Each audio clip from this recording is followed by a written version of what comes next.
Naloloka ako kay Meta.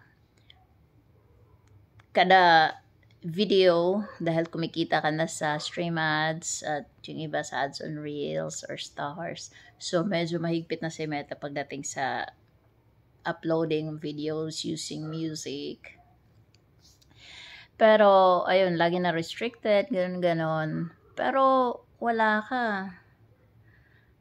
Pag nagsinaw yung lubot, sobrang shiny ng lubot, hindi naman yan nire-restrict ka. Oh.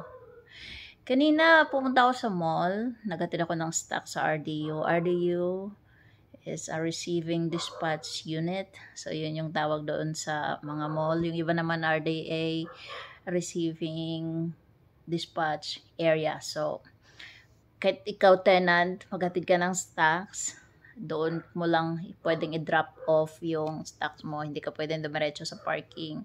So, ito yung nangyari kanina. Siyempre, hatid-hatid ko yung stocks ko. Sumakay ako ng elevator. Si mama, kasabayan ko doon. Siyempre, kasabayan mo yung mga ano lang, driver, pahinante, security guard. Kasi bawal yung mga namamasyal sa mall doon. So, kami-kami lang yon.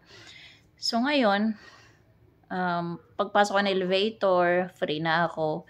Bigla akong tinignan yung phone ko. Ay, grabe, yung lubot talaga na unang-una kong nakita sa my story. Nag-my story yung Pakistani yata yun. Nakita yung lubot, sobrang shiny.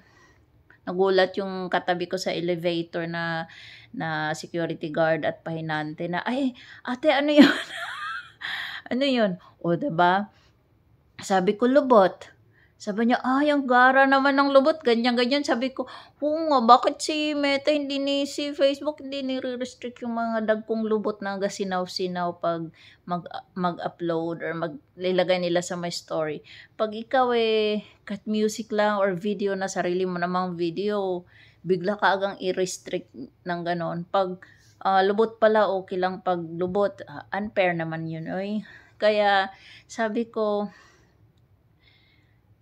siguro gustong-gusto panoorin ni Facebook yung ng algorithm ng Facebook yung lubot kasi hindi naman restricted Biruin mo yung ang ganda-ganda ng pagkahig-kahig mo tapos biglang nakakahiya kasi daming nakatingin. Pag-click mo ng ganun unang-unang makikita mo yung lubot talaga na gasinaw-sinaw Napaka naman, hindi kumbaga unfair yon kasi hindi maganda yung unfair sa amin yun ba? Unfair na paglubot, okay lang.